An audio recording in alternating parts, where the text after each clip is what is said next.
الحمد لله رب العالمين والصلاة والسلام على أشرف الأنبياء والمرسلين نبينا محمد وعلى آله وصحبه أجمعين.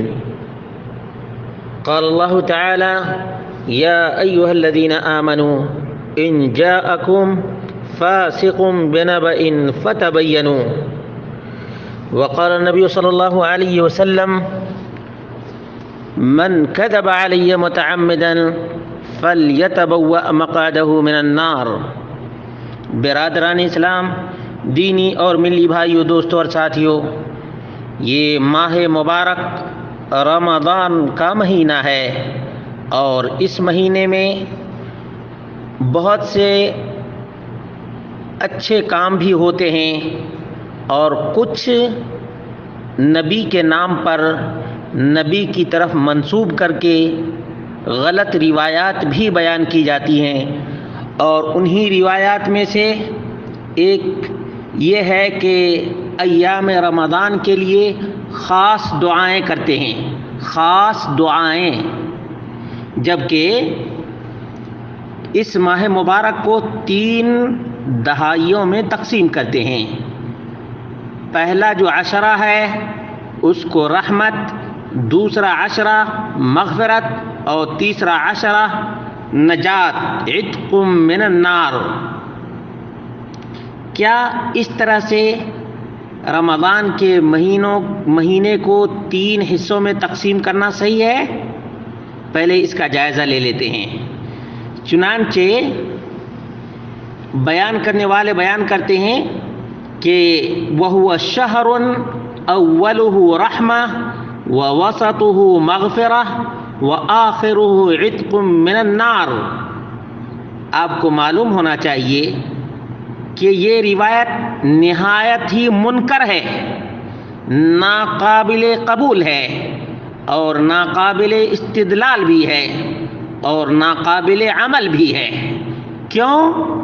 اس لیے کہ یہ روایت علی بن زید بن جدعان سے مروی ہے عن سعید بن المسیب عن سلمان الفارسی قال خطبنا رسول اللہ صلی اللہ علیہ وسلم آخر یوم من شعبان، کہ اللہ کے رسول صلی اللہ علیہ وسلم نے شعبان کے آخری دن یہ خطبہ دیا کہ رمضان کا مہینہ ہے، اس کا پہلا عشرہ رحمت، دوسرا عشرہ مغفرت اور تیسرا جہنم کی آگ سے نجات۔ میرے بھائیوں، یہ نہایت ہی منکر روایت ہے۔ کیوں؟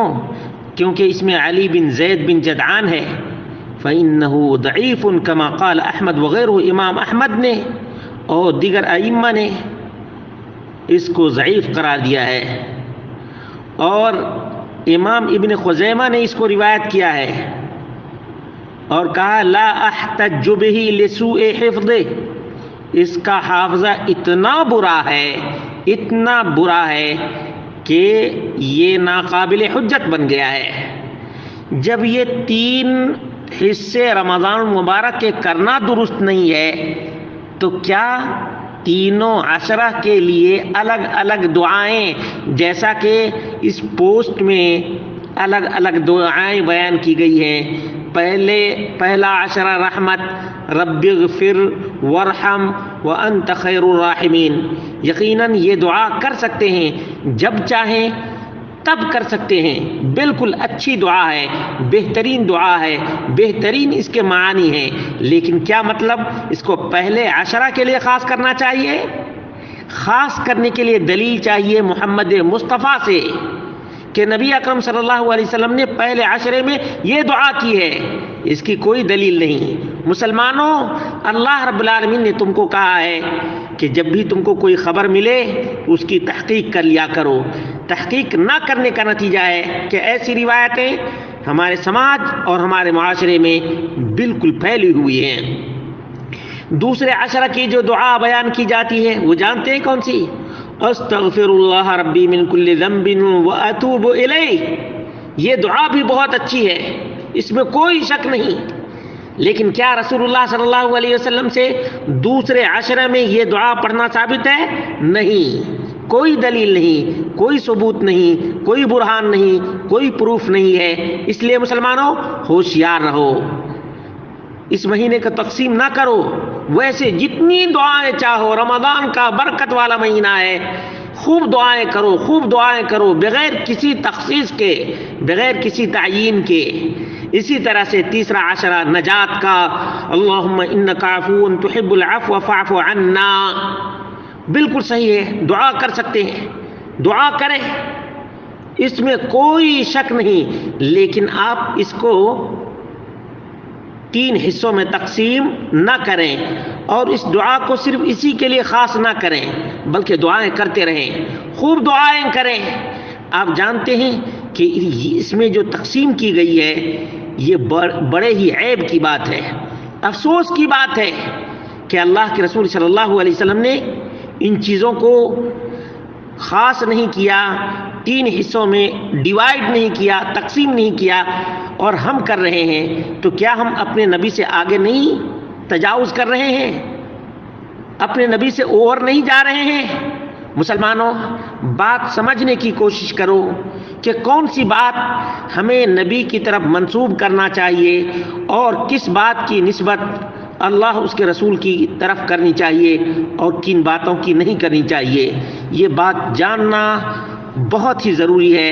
اللہ تبارک و تعالیٰ سے دعا کرتے ہیں کہ اللہ رب العالمین احکم الحاکمین ہم سب کو حق بات عام کرنے کی توفیق عطا فرمائے، سچ بات عام کرنے کی توفیق عطا فرمائے، اور حق بات پر عمل پیرا ہونے کی توفیق عطا فرمائے، حق بات لوگوں میں پھیلانے کی توفیق عطا فرمائے، تاکہ غلط چیزیں ہمارے سماج اور ہمارے معاشرے سے ختم ہو اور اچھی چیزیں لوگوں میں عام ہو جائیں۔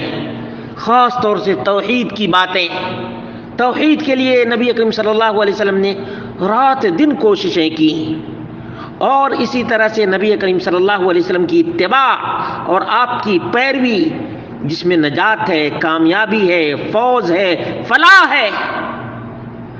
لیکن ایک بات یاد رکھیے، جس بات کے بارے میں ہم نہیں جانتے کہ یہ نبی کریم صلی اللہ علیہ وسلم کا فرمان ہے یا نہیں ہے، ہمیں اس کے بارے میں یہ نہیں کہنا چاہیے کہ یہ دین کا حصہ ہے۔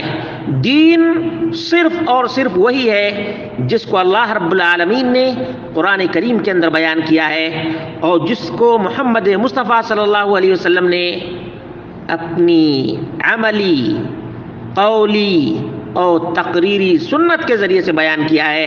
اللہ تبارک و تعالیٰ سے دعا کرتے ہیں کہ بارے الہ ہم سب کو حق بات سیکھنے کی توفیق عطا فرمائے، اور حق بات کی پیروی کرنے کی بھی توفیق عطا فرمائے، اور حق بات عام کرنے کی بھی توفیق عطا فرمائے۔ اقول قولی ھذا واستغفر اللہ لی ولکم ولسائر المسلمین والحمد للہ رب العالمین۔